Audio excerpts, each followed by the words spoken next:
on the air with that new evidence from the January 6th committee today. Pictures like the ones you're about to see that we have never seen before of Mike Pence at the Capitol as rioters were surging inside. The pressure campaign on him from then President Trump to try to get his VP to overturn the legit election. We'll talk about the key revelations from today's hearing you need to know about and what happens next as it relates to that January 6th committee. Our team blanketing the Hill tonight.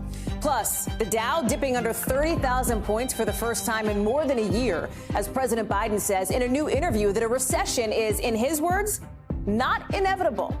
We've got a gut check on what Wall Street thinks happens now. Plus, a deadly heat wave suffocating part of the country as bad storms in Michigan forced that key baby formula plant to close again. We're on the ground with that, and we're on the ground in Cuba, where families are being reunited after the first U.S. flight to land outside Havana in 3 years. What this means for the people and their economy. And in tonight's backstory, the behind-the-scenes look you will only see here about that exclusive NBC News interview with Anna Sorokin, and a.k.a. Anna Delvey. Savannah Sellers has more on how exactly that whole thing came together at an ICE detention facility and what you didn't see in their conversation. Hey, I'm Hallie, and to start the show tonight, listen, we want to be super clear about what we've just learned in the last few hours this afternoon from that January 6th committee hearing you may have watched right here, because the committee was trying to do something really specific. Right? They're trying to connect the dots from this pressure campaign on former Vice President Mike Pence to get him to overthrow the legitimate 2020 election results and the violence at the Capitol. So let's talk about those key takeaways from today as the committee heard from Greg Jacob, former legal counsel to Mr. Pence, who was with him at the Capitol the day of the insurrection. He's the witness that you see on the left side of the screen. Witness on the right side of the screen, J. Michael Ludig, a retired conservative judge who advised Pence. Remember, this is all about the fact that Donald Trump wanted Mike Pence to, on his own, throw out legitimate electoral votes and declare Donald Trump the winner of the election he'd actually lost. And Team Pence was like, basically, wait, that's totally unconstitutional. There's no way the founding fathers would have wanted that. Watch. There was no way that they would have put in the hands of one person the authority to determine who was going to be president of the United States. Okay, so let's talk takeaways, because first, we're learning today it wasn't just the people around Donald Trump who agreed, who knew and who acknowledged, according to testimony, that this whole scheme was not legal. But the testimony went a step further because it showed the former president himself, Donald Trump, knew it. He was told on January 4th by the very same lawyer who was an architect of this plot that this was against the law. Did John Eastman ever admit, as far as you know, in front of the president, that his proposal would violate the Electoral Count Act? I believe he did on the 4th. January 4th. Okay, so Donald Trump knew. People around Mr. Trump knew. All of Team Pence knew and acknowledged this was not constitutional. But those close to Mr. Trump wanted to push this scheme anyway. And even after that, Mr. Trump was pressuring Mr. Pence, calling him a wimp and worse. Words I'm not going to say on streaming. It's happening even as, and this is a second big takeaway, Mr. Pence's safety was at risk in the Capitol, with the then president tweeting to attack him as the rioters breached the building. And we learned today that just 40 feet at one point, 40 feet, right? So maybe the distance from me to the camera twice back. That's how much separated Mike Pence's location from the rioters, using evidence from the rioters themselves. That's how the committee pieced this together. If Pence came, we're going to drag through the streets. Pence has betrayed this president, and he has betrayed the people of the United States, and we will never, ever forget.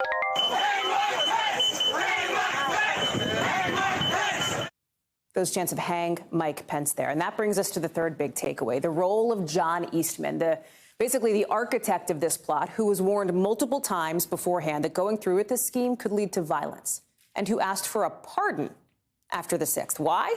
We'll talk about it. And fourth, keep in mind, this is not all about the past. It is about the future, 2024, according to Judge Ludig, who explained why. Donald Trump and his allies and supporters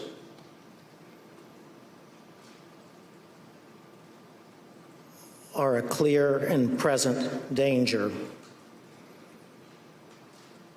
to American democracy. So what is next? Not just more hearings next week, but we're learning now that, yes, this goes beyond the Hill to the Justice Department, because in a filing today, The DOJ is saying they want to see all these depositions because of prosecutions that have already started.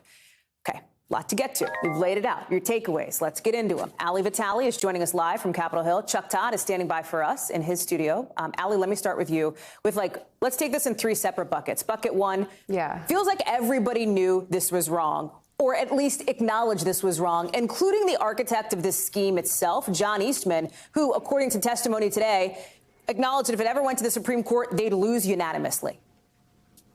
Yeah, so at best, right, everyone knew that it was potentially legally murky, and at worst, they knew that it was illegal and they were doing it anyway. That's sort of what you come away with after watching these roughly 2 hours of hearings today. And of course, at the center of it all is Mike Pence, who is consistently saying that at each turn when he's asked, hey, can you say no to this slate of electors? Hey, can you send it back to the states? At each turn, he and his team are unequivocal, saying no, doing so not just around Eastman, but in email and, of course, in meetings with the president. That phone call that Pence took with Trump, where Trump was around multiple other people, but Pence took that call alone. We got a lot more insight into that. Effectively, though, it's really clear the way the committee laid it out that Pence was really a linchpin of democracy at this moment when multiple forces within the former president's orbit were trying to topple it. There's this second bucket that's really important here, and that's the security factor. OK, we've seen some of those never before seen pictures of Mike Pence. What happened after he was evacuated from the room he was in at the Capitol to a secure location still at the Capitol. He's got a soda. He's on the phone. He's looking at a tweet from former President Trump. This is him actually leaving the room. The pictures the committee shows are in the moments after as well. There was the testimony that a Proud Boys informant has acknowledged wanting to kill Mike Pence if they came across him, along with lawmakers like Nancy Pelosi. His safety at risk here. And then there was this striking line from the former Vice President's Chief of Staff, Mark Short, about the violence the very violence they thought Mike Pence could face. Watch. Concern was for the Vice President's security, and so I wanted to make sure the head of the Vice President's Secret Service was aware that that likely, as these disagreements became more public, that the president would lash out in some way. So again, that's the top aide to the vice president flagging Secret Service that because of what they saw as disagreements with the president, his safety and security was at risk. You and I also know Mark Short. We know that he's not prone to hyperbole. The fact that he's speaking in the way that he often does so directly to this committee, talking about the fact that they knew that Trump was a potential threat to the vice president. They were prepared for something bad to happen because of the way that such dislike had seeped in between them, because Pence was refusing to do what Trump wanted to do. I have to tell you, in the room at that moment, that's when everyone in the room perked up. When those images that people had never seen before were put on the screen, people who might have been zoning out, their eyes were laser focused on that screen and those images. Let me talk bucket three then, Hallie, because this is about Jenny Thomas, the wife of Supreme Court Justice Clarence Thomas. You might be thinking, well, wait a second, what does she have to do with any of this? News broke over the last 24 hours that she had been in contact with John Eastman. Again, this sort of person involved in this that we were introduced to in this hearing today. And this question of, does the committee want to speak to her? She told the Daily Caller she's willing to talk to them. And in her words, clear up some misconceptions. I understand you caught up with the Select Committee's chairman, Benny Thompson, about the Ginny Thomas factor, right? Yeah, Hallie, I love to end a newsy hearing by making more news, but that's exactly what we did with Chairman Thompson as he walked out. I was asking him about what Ginny Thomas said, the fact that she said she was open to clearing this up. She looked forward to talking with the committee. He hadn't heard that. This is that exchange. Well, look. We have sent Ms. Thomas a letter asking us to come and talk to the committee. What you say is okay. You've sent it already? Wait, listen to me. What you said, if she responded while the hearing was going on, that she wants to come, we look forward to her coming. And the important thing there, Hallie, is he says that they've sent her an invitation. He says it in the past tense. He said it this morning that they wanted to hear from her at some point based on the things that they had found. Clearly, some point has already happened. They've already sent her that letter. Hallie Vitale, eat your Wheaties, because we're going to do this all again next week when the hearings continue. Hallie, thank you. Chuck Todd has also, I know, manifested a solid breakfast and lunch for himself. Chuck, let's talk about some of this, right? Because you've got John Eastman, and there was this rather extraordinary detail, according to the testimony and according to the documents today, from an email that Eastman, again, the person who was in many ways behind this scheme, if you will, to try to overturn the results of the legitimate election. He sent this after January 6th to Rudy Giuliani. He said, I've decided I should be on the pardon list if that still is in the works. Referencing, of course, then President Trump pardoning a slew of allies or people in his orbit. Can you just help us understand why would Eastman need a pardon unless he thinks he did something illegal? Well, there you go. That's the question that it raises there. And by the way, this email comes from a judicial order. Eastman had tried to protect a whole bunch of documents from the January 6th committee citing attorney-client privilege. And this federal judge meticulously went through some of the material and decided that, no, this was material evidence that the January 6th committee needed to see. He had some really strong words. We heard some of them actually during the hearing themselves about this. And so this clearly is one of those emails that likely came from that trove of documents that they're still going over. But I think that's the question here, Hallie. Everything comes back to Donald Trump, and this committee has made sure that everything comes back to him. It is made clear. They lay out, when did Donald Trump know the scheme was unconstitutional, right? The timeline here is so important. You know, it's funny, Hallie, all of this stuff is familiar to most of us.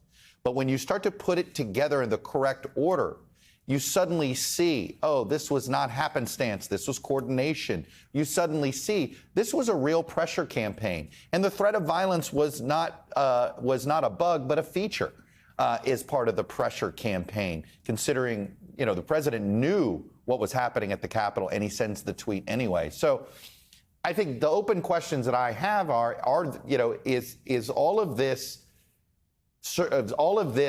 timeline here, and is all of the times that the president was told that the scheme was not constitutional, essentially illegal, is that a crime, right? Is him still pushing this, knowing it's illegal, is that a crime? That's obviously a decision that a prosecutor or the attorney general is going to have to make. But I think they've painted a pretty damning picture, and they certainly have painted a morally corrupt picture of the former president, the fact that he was so callous and didn't care about what happened to his vice president. And you talk about sort of the next steps as it relates to the Department of Justice. We know they're watching, Chuck. We know that they want to know everything that the Select Committee knows, too. And then there's Mike Pence. He did not obviously appear in front of the committee. He did not appear for a deposition, so far as we know. He was in Ohio today for a separate event. But this has been, I covered him for a long time. You know him from his days, I think, even before he was picked to be former President Trump's vice president back during the campaign in 2016. This is somebody who, to this day, still calls it the Trump-Pence agenda, right? Links some of the policy pieces that he is looking to potentially run in 2024 on to Donald Trump, but has been very clear about this line of what happened on January 6th being, a different beast, if you will, a bridge too far. Look, I think that we're seeing a picture of Mike Pence here. It's like, look, you can accuse him of being a cheerleader too much for the Trump administration, but he was the vice president. What would you expect? But he had a line that he wouldn't cross, number one. And I think the amount of political, personal pressure he was under, I think in hindsight shows you that this, he would get attacked sometimes by Republicans, sometimes by Democrats as being weak. I think one thing we've learned about Mike Pence, he's not weak. He stood up to a moment here that was unlike any moment somebody's had to deal with in our political system of late. And that in itself, I think, should be commended. Yes, he ended up just doing the job he was supposed to do, but he did it under threat of personal violence. Chuck Todd, glad to have you with us tonight. Thanks, Chuck. I know we'll talk soon. Appreciate it. President Biden now talking the economy in a new interview just out within the last hour, telling the AP that a recession is, in his words, not inevitable after the Dow fell below 30,000 for the first time in more than a year. So here's the look at the numbers as the markets closed today. The Dow down like 2.5% almost. The S&P, the NASDAQ down too. Turnaround from 24 hours ago. So if you're feeling whiplash, yes, that's not just your neck. Investors rallied then after the Fed announced an interest rate hike, rallying that has now turned to worrying that this move from the Fed could bring the economy into a recession. Jeff Cox joins us now from CNBC. Jeff, we haven't seen this, right? The Dow trading below 30,000 since January of last year. I know you can't predict the future. I know you can't predict the markets, right? But when President Biden says a recession is not inevitable, do you think he's right? He could be right, but the odds are certainly not in his favor right now. You know, Hallie, you hit an important point earlier that the market actually reacted positively yesterday. The Fed announces a 3/4 point interest rate hike, and the market goes up. While the market goes to bed last night and wakes up in a really foul mood this morning. I spent a lot of time on the phone today just talking to a lot of Wall Street people, and they were really unsparing in their criticism of the messaging that Chairman Powell sent yesterday. Basically, kind of it was all over the place. You know, sort of talking about maybe we're going to hike by another half a point, maybe we're going to hike by another 3/4 of a point. And he himself said that he doesn't see signs of weakness in the economy, which seemed almost like a surreal statement because, I mean, inflation, retail sales fell last month. I mean, just a whole slew of data points that show that there's definitely weakness in the economy right now. Jeff Cox, good to have you with us. Thank you for that gut check. Transportation Secretary Pete Buttigieg is meeting with airline CEOs as we speak with one goal in mind: avoid major meltdowns as everybody gets ready to go on vacation for the summer. He wants the airlines to get a handle on all these flight cancellations, flight delays, and avoid some of the chaos that people experienced over Memorial Day weekend. Remember that? Something like 3,500 flights were canceled. It's happening, by the way, as you're paying more for those plane tickets, more than 40%. That's how much prices have gone up for airfares. Delta, Spirit, JetBlue, they've all had some big travel disruptions over the past few months. Several airlines have had to cut some flights for the summer, they say, because of staff shortages and bad weather. But today, you've got Delta's pilots union pushing back in an open letter saying, at the current rate by this fall, our pilots will have flown more overtime in 2022 than in all of 2018 and 2019 combined, their busiest years ever. CNBC's Phil LeBeau is joining us now. And Phil, this is so interesting because it is now the Biden administration trying to use the muscle of government to get the private sector to basically get it together for people's summer vacations. And I think the flying public is essentially saying whatever schedule is being flown this summer. And look, people would like to see more options, more flights. Nobody's disputing that. But you cannot be stretched so thin, which is what the airline industry went through last summer and at times has gone through, whether it was Memorial Day or in the fall. You cannot be stretched so thin, Hallie, that you have flights canceled because there's just not enough slack in the system in terms of pilots, crews, et cetera. That's at the heart of the meeting today. And we'll see whether or not the airlines, who have already drawn down their schedules a little bit this summer, if they can find a way to say to the Transportation Secretary, we got it, we understand, we'll make sure that it's not a messy summer. Why now? Right, we're almost at, I mean, gosh, in 2.5 weeks, right, Phil? Like, people are on vacation for July 4th. Why wasn't this meeting held sooner, and what have you heard about it so far? Well, it just started, so we haven't had any details come out of the meeting yet. But it's happening because the Transportation Secretary saw what happened during Memorial Day, which was bumpy. Some airlines far worse than others in terms of cancellations. And look, we've got Juneteenth is not going to be a huge travel holiday, but it's a 3-day weekend. That's coming up this weekend. And then you've got the 4th of July. 4th of July is on a Monday. That's going to be a huge travel weekend. And the Transportation Secretary wants the airlines to be prepared so that they can avoid, if at all possible, look, weather can happen, but if at all possible, avoid major cancellation messes. Think it'll work, Phil? You know, asking for tell me a what friend. the weather's going to be. Okay, very good. If the weather's okay, yeah, maybe it'll work. Phil LeBeau, good to see you. Thank you so much. Let's talk about the weather, right? Bye-bye. We are talking about it tonight because it is making news. This deadly heat wave this month, with tens of millions of people under heat advisories today. At least 4 people have died from it. 2 of those deaths in Wisconsin, another in California. And in Colorado, somebody collapsed after running out of water while biking a trail. This is sweltering heat that we're talking about from the Southwest to the Ohio Valley. And guess what? It's now heading east. You've also got really bad storms possible today for some 26 million people in the Midwest. We've already seen this week several tornadoes knocking out power lines, ripping roofs. Look at this. Ripping roofs off buildings in Wisconsin. And you know what? It's affecting even that baby formula crisis we've been talking about. That's the Abbott plant. You might be thinking, Hallie, why are you talking about this Abbott plant during a weather story? It's because they got really bad flooding there. And now that critical plant in Michigan is shutting down again. Again, it's only been open for 11 days, and now it's closing because of this bad weather, because of this flooding. The company is saying that this could delay production for another few weeks, which, of course, is not what parents struggling to feed their infants and find formula want to hear. Shaquille Brewster joins us now from Chicago, where, obviously, you're in the thick of the weather here. A little bit of a reprieve at the moment. It's going to get worse. Talk to me about preparations and what you're hearing from folks on this. Yeah, Hallie, it's not the triple-digit temperatures that Chicago saw earlier this week, but I just checked the temperature, and it's still about 90 degrees out here, so it's still pretty hot. People are still out enjoying the weather. It is Chicago, so it's not that cold that you normally deal with. But you talk about the preparations. This is something that the city says they are ready for. There are cooling centers, 6 of them across the city of Chicago. You have on the tollways and the expressways, you have extra teams that are out there to help prepare for stranded drivers. But you mentioned it's not just Chicago, it's all across the country, at least from the Midwest down to the Southeast. And you have in Nashville, for example, where we know that at least 4 deaths have been attributed to the high temperatures that they've been seeing. Officials are pleading with folks to turn up the AC, turn up that temperature so that the AC is not blasting as much to help conserve the energy. So yes, people are enjoying the weather, but there is also a pretty serious element to this, as there's concerns about the power and the storms that this hot weather brings. Well, and also concerns about this Abbott plant, Shaq. I think to a lot of people, almost shocking news, considering it finally came back online to try to help alleviate this infant formula crisis, and now shutting down again because of something, frankly, out of anybody's control, at least from the Mother Nature perspective, which is flooding.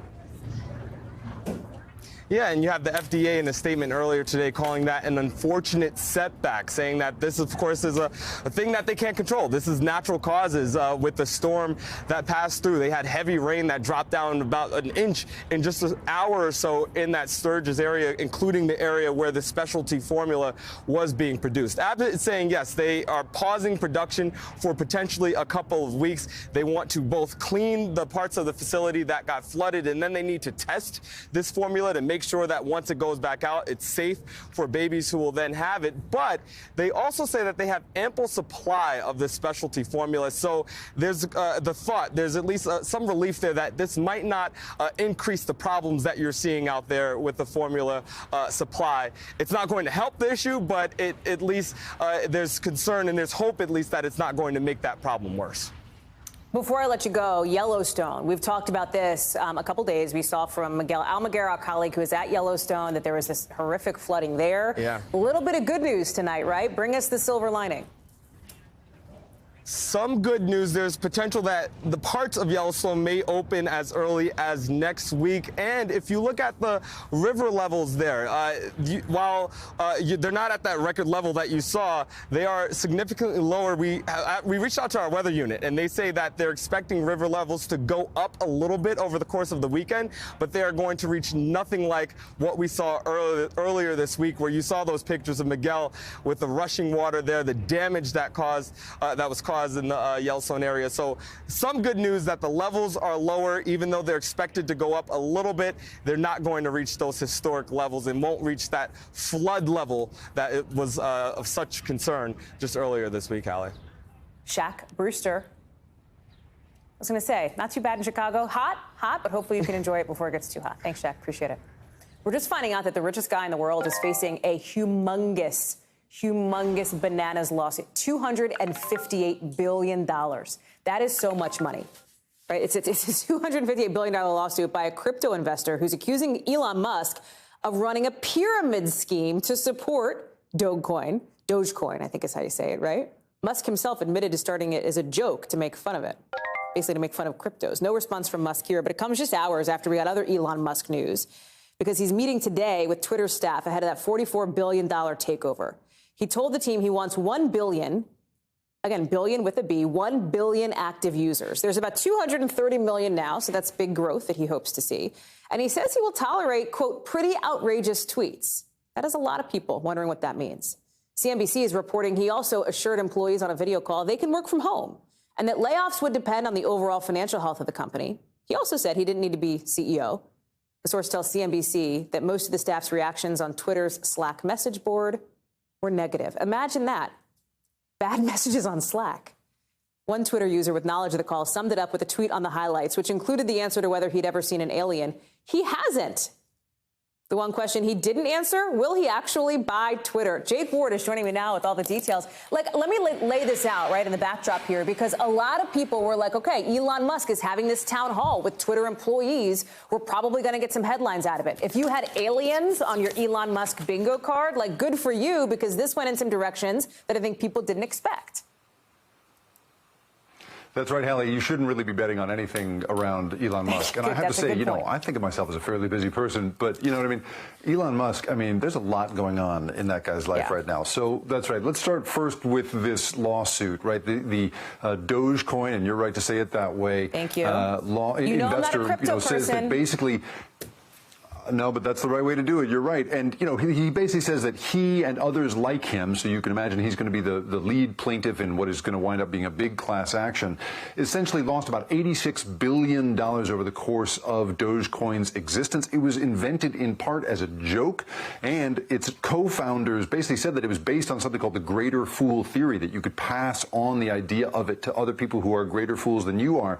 They literally referenced that in the lawsuit filed in federal court. And now the question is going to be whether the long litany of promotional tweets and SNL appearances and all the places in which Elon Musk pushed Dogecoin as laid out in this lawsuit wind up being linked to him as having been essentially him promoting something that, as the lawsuit points out, is utterly worthless, has no cash value, is tied to nothing of value, and is based here on this greater fool theory, Hallie. Okay, so that's the lawsuit, which, again, is just a staggering amount of money, right, in the nearly $260 billion. That is a lot of money. There's also this town hall, like we talked about. And I think a lot of people, there's so much focus on Elon Musk and free speech and Twitter and the very sort of interesting Venn diagram around all of that. Musk told employees today that people should be able to say what they want on Twitter. But there was a caveat to this, no?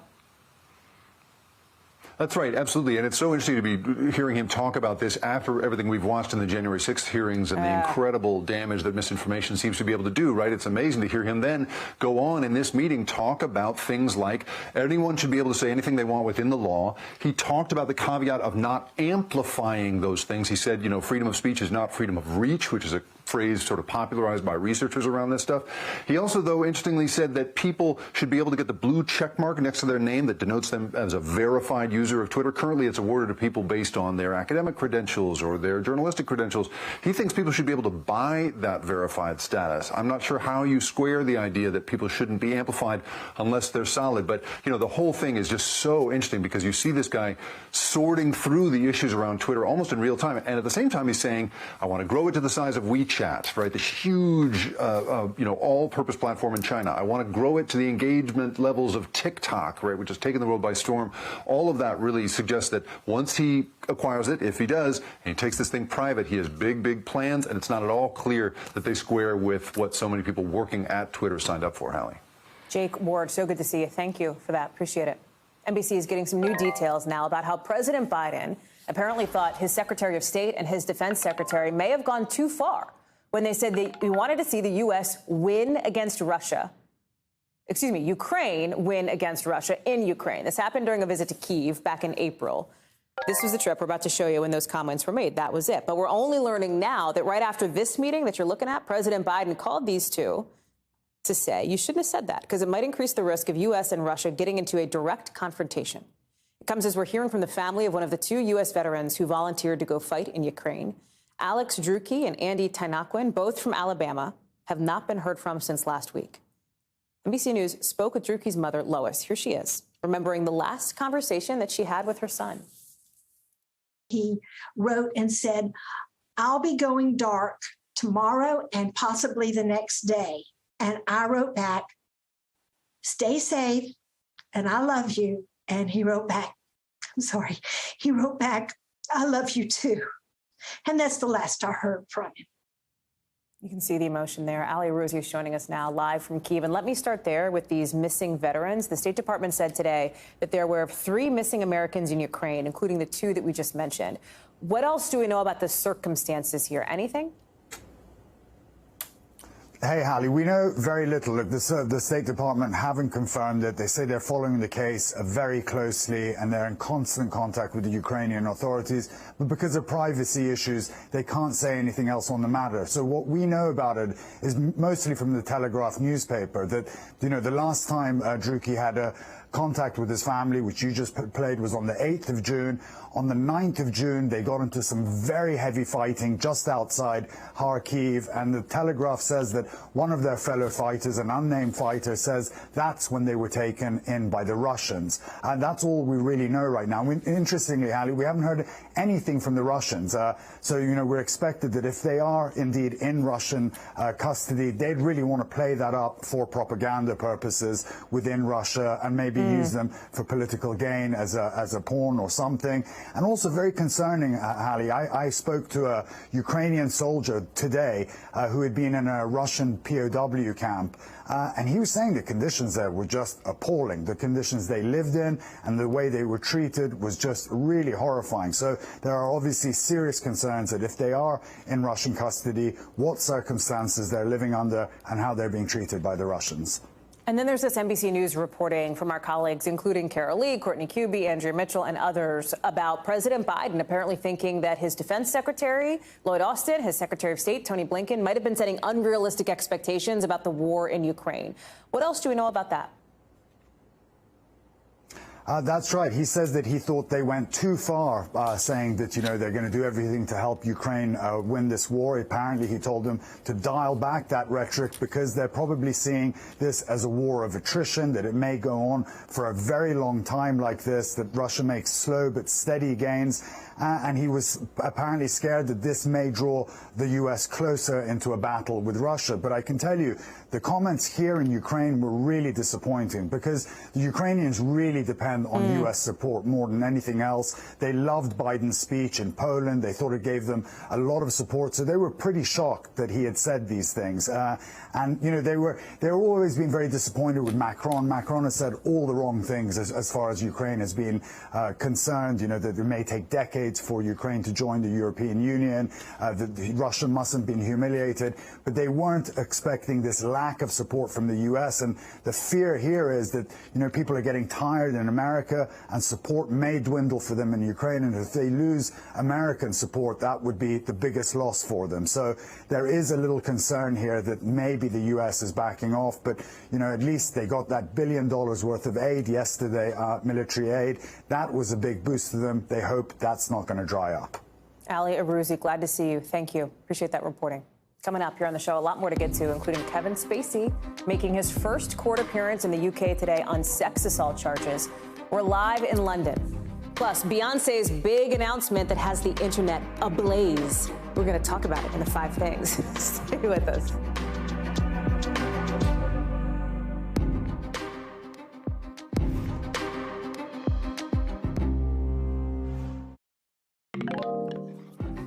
Oscar-winning actor Kevin Spacey given bail today in his first London court appearance since getting charged with sexually assaulting 3 men. Take a look. You're about to see him outside the courtroom.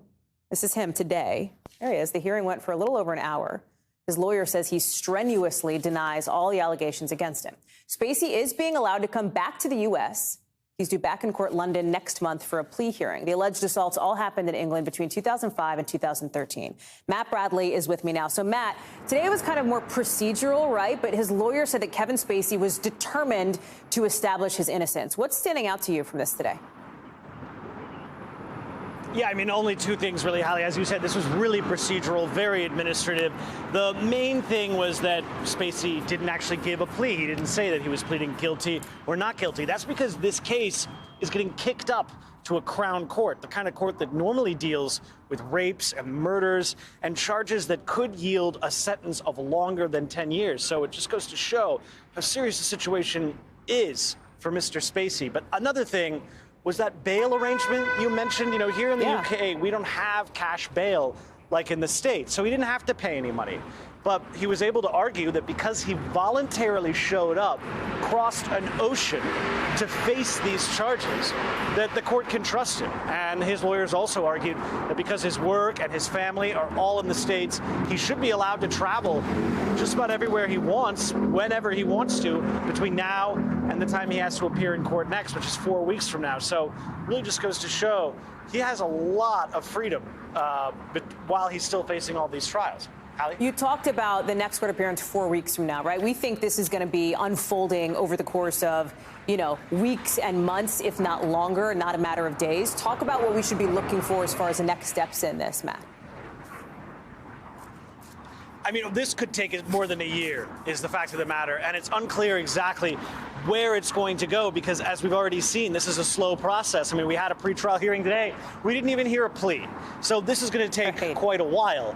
I would say that really the thing to really look forward to here, the thing that is going to stand out, the thing to look at here is going to be the public response around this trial. Remember, these allegations and the ones from Anthony Rapp, that young actor, they came out in 2017. That was when the Me Too movement was really at full froth. Now things have changed a bit. And we're going to have to see when we see these new allegations surfacing against this very famous actor who faced a lot of scrutiny for what he did back in the States all those years ago. Now he's facing charges that a lot of people, a lot of Americans who followed those cases in the States pretty closely, they don't know that he's necessarily facing these very, very serious charges, far more serious here than the ones he faced in the States, which were a combination of a criminal suit or criminal accusations that essentially got tossed out by the judge, some civil actions. These are really serious crimes, the ones he's facing here. He voluntarily showed up. He's trying to rehabilitate his career in Hollywood. We saw that just a couple of days ago, he had a trailer that dropped for the first time. So it looks like he's trying to rehabilitate his image, but now we're about to see more and more allegations that could bury him for a second time all over again, amounting to yet another career disaster. Hallie, I don't know what you think about that. It seems like he's asking for more trouble, more scrutiny, but he has to answer to these charges. Super quick, Matt, I'm just curious, was there a reception like outside court where like fans or people there or protesters, I don't know, like did anybody show up? I'm just thinking about what we sometimes see in the U.S. when famous people show up for these kinds of things. Yeah, I mean, I was there, I kind of played paparazzi today. There weren't a lot of fans. There weren't any, media. Celebrity watchers who came. It was almost entirely media, media. But it was a scrum. It was wild. He had guards who were pushing. It was pretty nuts. We're just looking at that. You say it, scrum, that's the word for it. Matt Bradley, thank you for being there for us. Appreciate it. Yeah. Let's get you over to the 5 things our team thinks you should know about tonight. Number 1, investigators in Brazil say a fisherman has confessed to killing a British journalist and indigenous expert who both went missing in the Amazon earlier this month. The suspect also took police to a site where they found, they say, human remains. Officials say they expect to make more arrests in this case. Number 2, Vice President Kamala Harris today trying to take another step to fight and prevent online harassment and abuse. She's created this task force that's supposed to come up with recommendations for governments and states, schools, online platforms inside the next 6 months. A White House official says this kind of abuse disproportionately targets women, girls, and LGBTQI plus people. Number 3, a new congressional report says the EPA knew that this popular flea and tick collar for pets was dangerous, but didn't do anything about it. A House subcommittee investigation found more than 2,500 pet deaths related to this collar, the Seresto collar. Lawmakers say it should get off the shelves. It should get pulled from the market at this point. We'll watch that. Number 4, FIFA announcing the U.S. host cities for the 2026 World Cup soon. So far, we know the West Coast ones: Vancouver, Seattle, San Francisco, L.A., Guadalajara, Mexico, all chosen. Mexico, Canada, and the U.S. are sharing this. It's going to be cool. I'm kind of curious about the East Coast sites because the last time the U.S. hosted the World Cup was 1994. If it's in, like, let's say, New York, New Jersey, we're going to try to get tickets. Number 5, speaking of tickets, get yours for July 29th. Virtual tickets, I guess. I don't know. Beyonce, Queen Bee, is back. She's going to be releasing another solo album. Her first drop since Lemonade back in 2016, and you know what a big deal that was. This project is called Renaissance. It's going to be album number 7 for Beyonce on repeat. when we come back. If you don't know who she is, you've probably heard of the Netflix show about her or seen the memes from it. We're talking about the real-life Inventing Anna. That's Savannah Sellers with a rare interview with the convicted scammer as she was at an ICE detention center. We're going to get the backstory on how this went down after the break.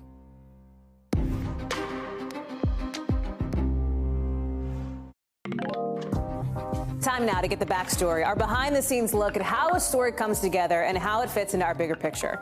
And tonight we're bringing you an NBC News exclusive with a socialite turned con artist whose story you may know from the hit Netflix series Inventing Anna. We're talking Anna Sorokin, also known as Anna Delvey, who took hundreds of thousands of dollars from friends and from businesses while pretending to be a German heiress. She was sentenced to 4 to 12 years in prison for grand larceny, for theft of services charges. Our Savannah Sellers spoke with her as Sorokin was at an ICE detention center in upstate New York. She's fighting deportation now after overstaying her visa. Sorokin now plans to launch a collection of NFTs called Reinventing Anna. She is trying to revamp her image. What does the reinvented Anna look like? Hopefully I'll be given a chance to focus all my energy into something legal. I'd love to be given an opportunity to for people not to just dismiss me as a quote-unquote scammer and just see what I'm going to do next. Joining me now is Savannah Sellers with your first ever backstory. We love to see it, Savannah. Thank you, girl. I'm so excited. As you know, behind the scenes look, we want all the juice. We want all the stuff that you didn't say in that interview because this is so interesting. Let me start with how you actually scored this interview in the first place. She doesn't do a lot of this kind of thing, right? We don't see her all the time talking with broadcasters like you. Yeah, she doesn't. And for a little bit, she was sort of on the circuit when she was in this detention center. And then she went off the grid. She hasn't been talking, but, I wanted to talk to her. We're all fascinated by this story. Our booking team has been following up, been in touch, doing a lot of incredible work, sort of sleuthing to figure out her management team and that type of thing. And then finally, she was willing to talk about what's next. But in the process, she let us talk about anything. So she sort of wanted to tell us about these NFTs, these art shows that she's been doing. But we really got to talk about it all. The other thing that was really interesting is because it was happening while she's in that detention center. Again, that's for her visa, not for the charges related to any of the scams that we know about. But she actually we had to go through their system, the detention facilities system, this video system. So we had to wait, Hallie, get this, because this is pretty wild. We had to wait all day for her to chat us. She had to initiate with us, and then she also had to be the one to call us all through this system. We were all nervous. Our booker, who had been working on it. You're sweating bullets? Like, what if she doesn't call, right? Oh, and this whole thing falls apart. And then every 20 minutes, the call ends, and she has to call me back. So when I'm in the middle of asking her, pretty tough questions, I'm like, is she going to call back? She did every time. We talked for about 45 minutes. It was fascinating. What was she like personality-wise? Because I think for people who've seen the show, and even if you haven't, you wonder, was it an accurate portrayal, right? In some of these instances, it's not always the same. Sometimes it's similar. What was your sense of that? Hallie, it was so accurate, and Anna said so herself. She said that all of her friends said that Julia Garner, the actress who played her, she said all of her friends even said she nailed you. And she said, look, I know some of the show was, meant to be dramatized, a little bit of a caricature. I tried to not take it too personally, but I think they did a great job. And she thought, her words were that Julia Garner was a fantastic actress for the part. And, it's kind of funny, to be completely honest with you, when I'm thinking back to this conversation that I had earlier this week, I'm confusing the two. The real Anna that I spoke with and the Anna from the Netflix show, because I mean, it really was. The accent was so similar. I know that was sort of a big topic of conversation on the internet, but it really was similar. Obviously, the glasses, I see her face when she pops up on for the video chat, and I was just sort of like, wow, this is happening, and that's really her.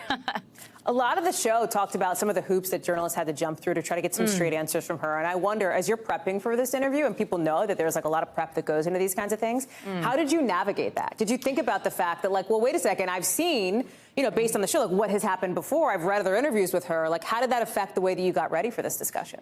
Yeah, absolutely. And frankly, I mean, I have seen interviews where she seems to, sort of rattle somebody. She's sort of pushing buttons. there were a few moments like that with me where I did feel prepared because I'd watched pretty much everything that she's done, that I kind of had a feeling she might say some things like that. But what I really did, just like we do for any type of interview, whether it's Anna or whether it's a politician, is I knew what she was charged with. I knew what she was convicted with. And so then, therefore, I was able to be like, no, but what about this? Because I asked her right off the bat, do you think you owe anyone an apology? She said, well, for what? And then I was able, I listed off for what. And she eventually did concede really more than she ever has. She took more responsibility than I ever have heard her take. Not that it was all the way, but, she did say that she does think that what she did in those parts, pretending the trust fund and then trying to get this money, was unethical, was her word, which I hadn't heard her use. Savannah Sellers, that, of course, previewed exclusively this morning on Morning News Now, which we love watching every morning on. So, Savannah, thank you so much. It's good to see you. Thanks for being on the show and staying up late, girl. I know it's a lot. Thank you. Savannah and Joe Fryer are, of course, here on this network, 7 a.m. Eastern, Morning News Now. You can catch them wherever you're streaming me as we speak. Coming up here on the show, Georgia Republican Senate nominee Herschel Walker confirming he has 2 more previously unknown children. Now, what his campaign is saying about this. Plus, Florida Governor Ron DeSantis says he's not banning COVID vaccines for kids under 5, but his state may be the only one that didn't pre-order any from the federal government. We'll talk about what this means for parents there after the break.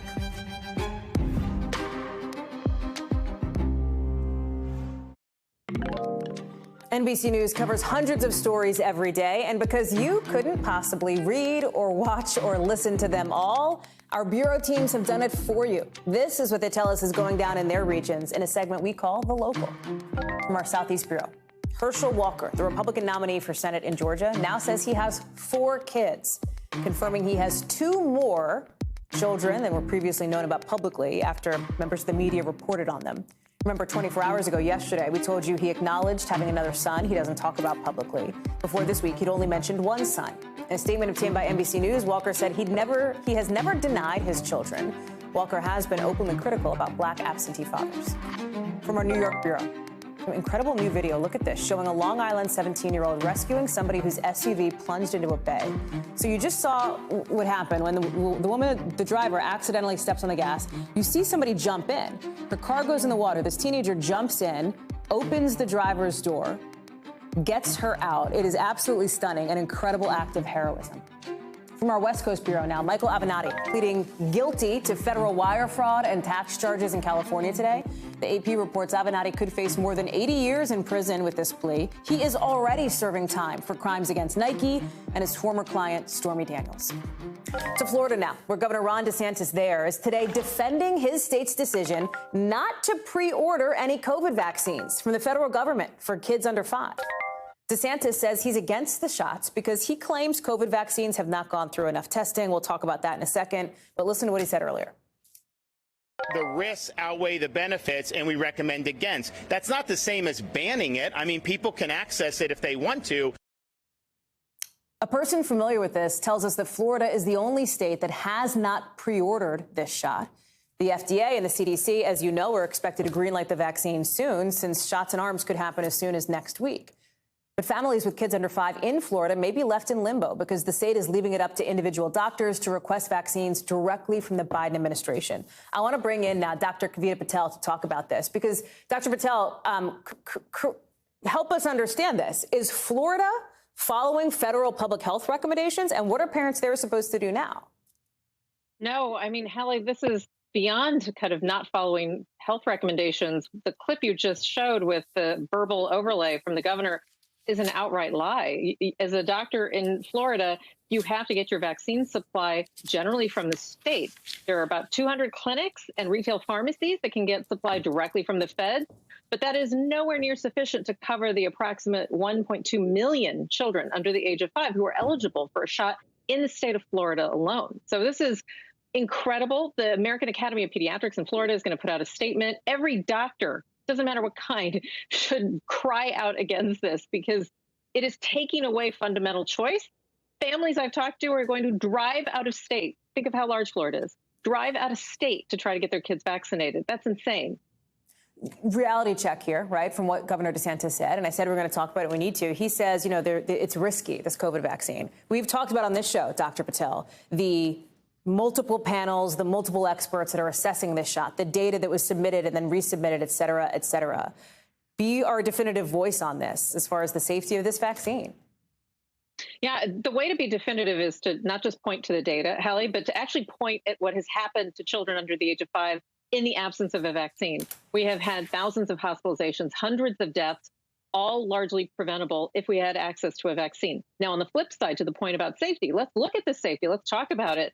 There were no serious adverse events in the clinical trials, and the one serious adverse event that might be related to a vaccine was a seizure after having a fever, and it's still not clear if there were other factors associated with that. Again, compare that to the ability to prevent hospitalization and death. Now, I'm not saying that parents should not ask these questions, get these answers, but they should have the right to be able to make that choice. And just simply put, in Florida, it's going to be very hard unless you're unless you're over the age of 18 months. You can go to a retail pharmacy or a pediatrician's office if they get it straight from the federal government. So that was my question to you, just the practical impact of this. Let's say you live in Miami and you don't want to or cannot drive 12 hours to like Birmingham, you know what I mean, across the Alabama line to get a shot. What do you do? Is it just a function of parents then have to take it upon themselves to call doctors' offices and pharmacies? Like, how do they know who near them is going to have this vaccine? Yeah, it can be really, look, as a parent who's had to call doctors' offices, I'm a doctor, it can be very frustrating to call offices, and they don't likely have answers, Hallie. I would say next week, because even my clinic that's going to receive vaccines, happily administering them, we're probably not going to get doses until Tuesday. So I would advise parents to wait until next week to make phone calls, but just so they avoid frustration. But the retail pharmacies, think CVS and Walgreens, and then rural or federally qualified community health centers. Go to your go to your county website. They should have some info for it. Dr. Kavita Patel, so good to have you. Thank you very much. Still to come. It has been years, or had been, since a flight from the U.S. landed anywhere in Cuba besides Havana. That changed today. We'll tell you what it means for families trying to reunite when we get back.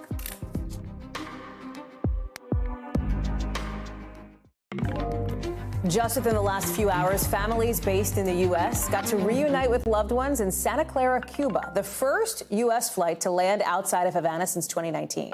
The flights like these were made possible after the Biden administration last month announced they were going to expand the number of flights into the country, and a family reunification program that had been dormant for years in reversal of Trump administration policies toward Cuba was restarted. Ed Augustin joins me now from Havana. So a reversal from the previous administration. Ed, talk about what this means for people in Cuba and for the economy. Well, yeah, just a couple of hours ago, the first flight since 2019 arrived from the U.S. to a Cuban city outside Havana. And though it was only carrying 82 passengers, although it was just a charter flight, it's a big deal. You know, Cubans are really big on family, and 80% of the Cuban population lives outside Havana. Just imagine, Haley, what it would mean to you if you hadn't seen family and hadn't been able to see family for years because of what for you might be an arbitrary political decision.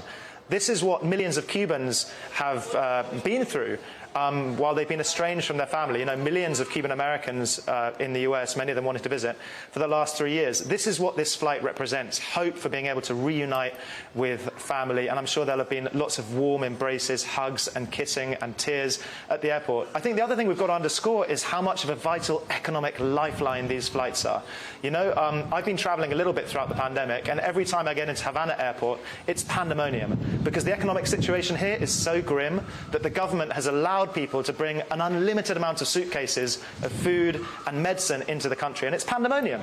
There are huge queues, mainly of Cuban Americans, wanting to bring such vital goods to their family. And in what's left of this month, we're going to see over a dozen charter flights coming into the provinces, and massive airlines like American Airlines and JetBlue are going to be able to bid for these routes. And if that happens, there will be a huge amount of Cuban Americans bringing really, really important goods to their families. Ed Augustin, good to see you live for us in Havana tonight. Thank you. That's a wrap for this hour. We're going to have a lot more for you here tomorrow. I think it's Friday tomorrow. Same time, same place. Look at that. We're almost there. See you then.